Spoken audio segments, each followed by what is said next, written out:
Hi, good morning all. I'm your science teacher as well as social teacher. But today I'm going to teach you chapter 4. Chapter 4 already part 1 has been released for this.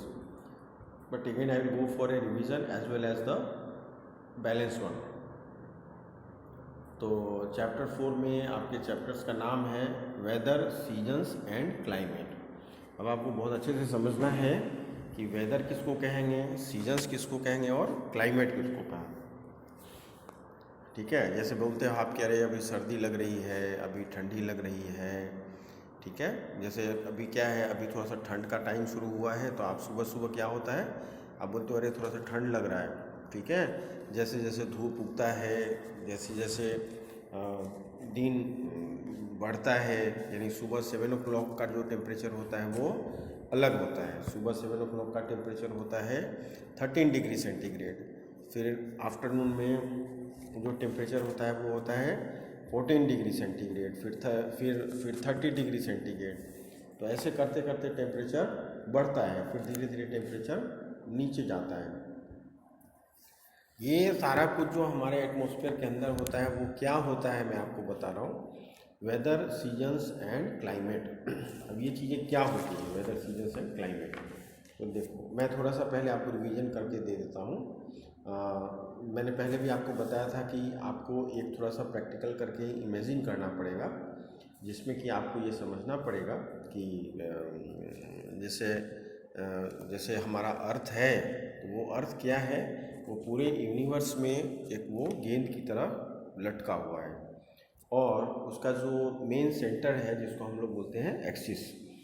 तो जो जो सन है, जो अर्थ है, वो अर्थ पूरा सन का पूरा एक राउंड जो है वो 324 आवर्स में राउंड कर लेता है। तो यहाँ पे जो आपको फोटोग्राफ्स दिख रहा है, इसमें ये आपको बताया गया है कि अगर आपको ये समझना है कि गर्मी कैसे होती है, ठंड कैसे होता है, तो जो अर्थ का पार्ट सन के सामने होता है, जो अर्थ का पार्ट सन के बिल्कुल सामने होता है उस पर गर्मी होती है, और जो पार्ट सन के सामने नहीं होके पीछे की साइड होता है, जैसे यहाँ पे आपको दिख रहा है, यहाँ पे एक येलो कलर का जो दिख रहा है ये सन के सामने है। ठीक है, और ये जो पीछे वाला भाग है वो सन के पीछे है। तो जो सामने वाला पार्ट है उस पर गर्मी ज़्यादा लगेगी और पीछे वाले पार्ट में गर्मी कम लगेगी। इसको क्या है, हमको दो पार्ट में बांटा हुआ है, जिसको हम बोलते हैं साउदर्न हेमस्फेयर और नॉर्दर्न हेमस्फेयर। तो इसके हिसाब से ही दिन होता है, इसके हिसाब से ही रातें होती हैं, and because of this only we are getting temperatures high and temperatures low. तो the effect of temperature, whether the temperature will be high, whether temperature will be low, that is because of sun ray। ठीक है,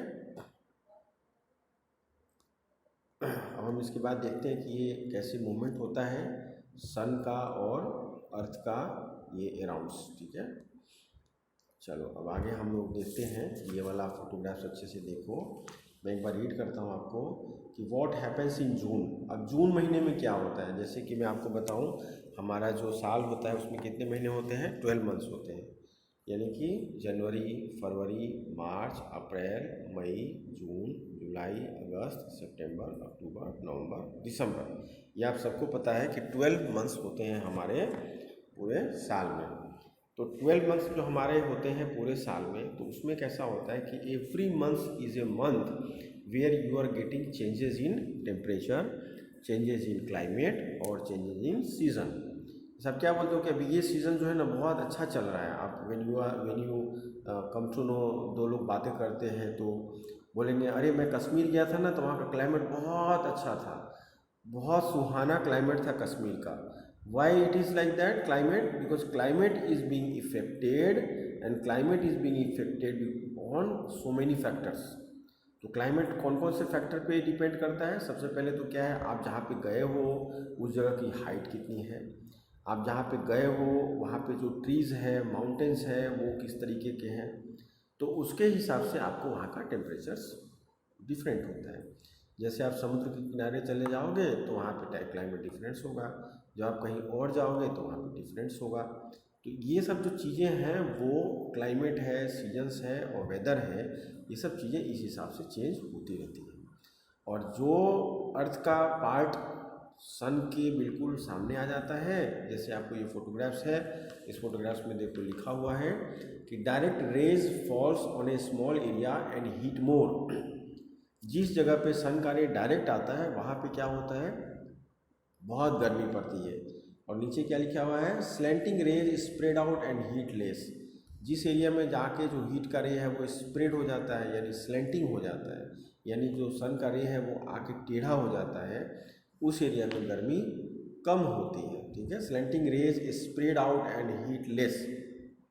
ठीक है, तो हमारे अर्थ का दो part हुआ, एक होता है हमारा नॉर्दर्न ऐसे बोलना है आपको। ठीक है, NORTH के बाद आपको लगा देना है ERN, तो नॉर्दर्न हेमिस्फीयर। ठीक है, और दूसरा होता है हमारा साउदर्न हेमिस्फीयर। तो जैसे हमारा कोई भी महीना होता है उसका टेम्परेचर चेंजेस होता है। जैसे अभी देखो दिसंबर का महीना है तो ठंड लग रही है, जून का महीना होगा तो क्या होगा, ठंड नहीं लगेगी, गर्मी लगेगी, फिर हम ठंडा पानी पीने की कोशिश करेंगे। ठीक है, आइसक्रीम खाएंगे। अभी तो आइसक्रीम खा नहीं सकते, है ना, आपको खाना भी नहीं है ice cream, because you should not keep fit yourself. तो in June the northern hemisphere is tilted towards the sun. Tilted का मतलब क्या होता है, सन के नज़दीक। At the drawing and at the look at the drawing, जो बगल में ड्राइंग दिया हुआ है यहाँ पे उसको देखना है आपको, and you will see that more of the northern hemisphere is in the sunshine than in the shade. So as the earth rotates, places in the northern hemisphere remain in the sunshine longer. That means the days are longer than the night in the northern hemisphere. More sunshine means more heat, so the northern hemisphere becomes warm and has summer. The southern hemisphere is tilted away from the sun in June, so it has shorter days and a longer night. Shorter days means less heat. Also, the Earth's tilt make the rays of the sun fall at an angle over the southern hemisphere. These slanting rays spread over a larger area, giving less warmth. So, shorter days and slanting rays bring winter to the southern hemisphere. In the northern hemisphere, the rays of the sun fall directly, so they fall on a smaller area, giving more warmth. यानी जिस area में सन का रे आएगा वो area का गर्म हो जाएगा। अब देखो ये एक एक्सपेरिमेंट है, अगर आपको ये समझना हो तो आप टॉर्च लेकर के घर में जब आप जलाओगे या कोई लैंप टाइप का कोई चीज़ होगा जो आप जलाओगे, तो वो जिस चीज़ पे होता है वो वहाँ पे रोशनी हो जाती है। तो वो रोशनी होने से क्या होता है कि आपको ये पता चलेगा कि उस चीज़ का वो पार्ट जो है, जिस पार्ट पे रोशनी आ रही है वो हीट होगा, और उसके बाद वाला पार्ट जो होगा वो वहाँ पे दिन और रात का जो साइकिल है वो इसी तरीके से होता है। चलो अब इसके बाद का जो पेज है वो हम देखते हैं क्या है। ठीक है, अब दिसंबर में क्या होता है वो लिखा हुआ है यहाँ पे, in December the northern hemisphere is tilted away from the sun, so the day are shorter than the night in the northern hemisphere. The southern hemisphere which is tilted towards the sun has longer days and shorter nights. The way the earth tilts make the ray of the sun slant across the northern hemisphere. Shorter days and slanting rays bring water in the northern hemisphere. In the southern hemisphere, longer day and the direct rays of the sun bring summer. देखो यहाँ पे क्या लिखा है, इन March and सितंबर। मार्च सितंबर में क्या होता है, इन मार्च एंड सितंबर, यानी कि मैंने आपको बताया ना कि 12 मंथ्स होते हैं हमारे ईयर में, तो every month there will be changes in the climate and seasons. In March and September no part of the earth tilts more towards the sun, so the two hemispheres get the same amount of sunshine.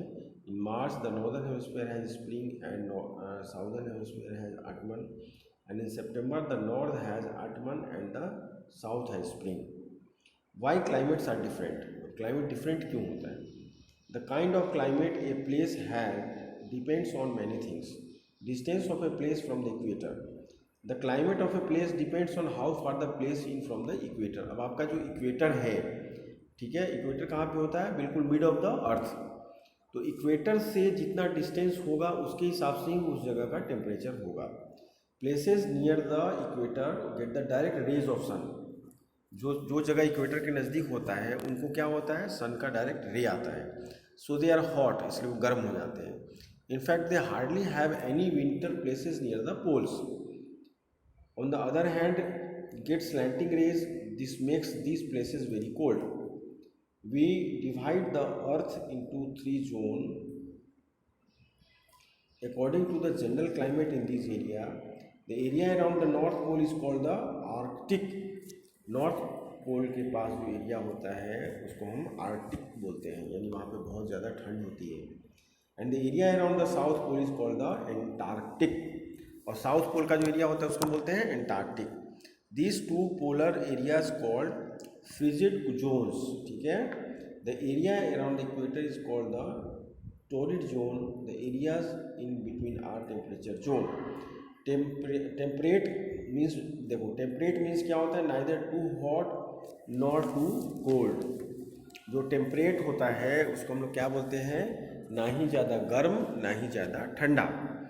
अब इसके बाद देखो आगे हम study करते हैं। यहाँ पे देखो the height of a place. अभी किसी जगह की हाइट, यानी कि जैसे मान लो कि आप ज़मीन पे भी हो, तो हमारे भारतवर्ष में जो भी लैंड है, जो भी ज़मीन है, उसका क्या है? अलग अलग हाइट होता है, ठीक है। उस हाइट के बारे में भी पढ़ते हैं। The climate of a place also depends on its height. That means it depends on whether the place is in the hills और plain. The air gets cold as we climb higher, so places in the hills are colder. That is why people go to hill stations for their summer holidays. These places have a temperature climate which is cooler than the warm climate of the rest of our country. In the very high mountain, the climate is very cold throughout the year. अब यहाँ देखो wind and rain. अब wind और rain किसको बोलते हैं? The amount of rain a place get in a year is also a part of its climate. Most of India is warm, for example, but part of it are hot and dry. अब देखो India में कैसा होता है कि कई जगह पे क्या है कि बहुत ज़्यादा गर्मी होती है। जैसे राजस्थान है, वहाँ पे क्या होता है? बहुत गर्मी होती है, ठीक है। और कई जगह पे कैसा है कि गर्मी, अब जैसे कश्मीर है तो कश्मीर में गर्मी बहुत ही कम होती है। आप दिल्ली जाओगे तो दिल्ली में ठंड भी ज़्यादा होता है और गर्मी भी ज़्यादा होती है। लेकिन आप साउथ में जब जाओगे, चेन्नई जाओगे, हैदराबाद जाओगे, तो ये सब जगहों पे क्या होता है? गर्मी बहुत ज़्यादा होता है। तो कई जगह है हमारे इंडिया में जहाँ पे गर्मी बहुत ज़्यादा होती है, कई जगह है हमारे इंडिया में जहाँ पे कि ठंड बहुत ज़्यादा होता है। तो ये सारी चीज़ें जो है ना वो हवा के हिसाब से भी होती हैं। यानी जैसे आप कोई ऐसा जगह है जहाँ पे जो आप समुद्र के किनारे चले जाओगे तो देखो यहाँ पे फोटोग्राफ्स बना हुआ है। अब वहाँ पे कैसा है कि हॉट एयर जो है वो क्या होता है? वो हल्का होता है, इसलिए वो ऊपर की तरफ चला जाता है। What causes winds? When some part of the earth get heated by the sun, the air above it become hot. Hot air is lighter than cold air. Hot air क्या होता है? लाइटर होता है कोल्ड एयर से। आपको बाद में fill in the example जब आप बनाओगे तो उसमें भी आएगा। देखो hot air is heavy so it sink, यानी फॉल्स। तो what causes wind? When some part of the earth get heated by the sun, the air above it becomes hot. Hot air is lighter than cold air, so it rises and cold air from the surrounding area rushes into take its place. That is how winds blow. Places near the sea get cool sea breeze, so they are not very hot. अब क्या होता है? समुद्र के किनारे सन के temperature से, देखो यहाँ पे ये फोटोग्राफ्स दिख रहा है आप लोगों को, मैं तो बड़ा करता हूँ पर आपकी बुक में बहुत अच्छा फोटोग्राफ्स दिया हुआ है। यहाँ पे क्या होता है कि सन का रे यहाँ पे डायरेक्ट आता है, तो सन के रे के इफेक्ट के हिसाब से जो एयर है, air the air which is near to the sea, वो क्या होता है? धीरे धीरे गर्म हो जाता है। और गर्म होने के बाद वो चूँकि हल्का हो जाता है, एयर जो है गर्म होने के बाद उसका वेट कम होता है, then it start going up और पूरा ऊपर ऊपर ऊपर ऊपर चला जाता है। तो क्या होता है कि जो भी गर्मी होती है वो ऊपर चली जाती है और वहाँ का मौसम काफ़ी नीचे का ठंडा रहता है। इसलिए आपने देखा होगा कभी सी के किनारे आपको गर्मी नहीं लगती है। चलो नेक्स्ट देखते हैं दो चीज़, climate and plants and animals. अब हम लोग देखते हैं क्लाइमेट्स के बारे में और प्लांट्स के बारे में और एनिमल्स के बारे में। The kind of plants and animals you find in a place depends on its climate. The trees that grows in the mountains of our country for example do not grow in the plains. Similarly the trees that grow in the warm and wet parts of our country can not grow in the hot dry part. This is true of animals as well. You will not find polar bears and penguin in India, and you will not find elephants and camel in icy lands. तो यहाँ पे देखो ये दो photographs दिए हुए हैं, जो आप अच्छे से स्टडी कर लो।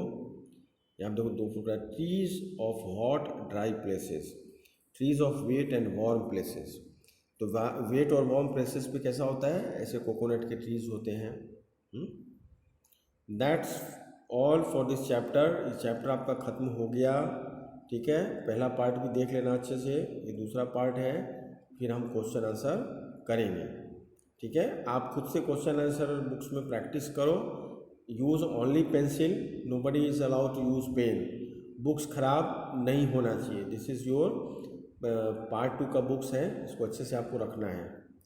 अब आपको इसमें इम्पोर्टेंट जो चीज़ है मैं बता दूँ, एक तो आपको ये लर्न करना है कि सीजन्स किसे कहते हैं, ठीक है, क्लाइमेट किसे कहते हैं, वेदर किसे कहते हैं, and how the changes happened because of temperature, ठीक है। चलो बाय, थैंक यू।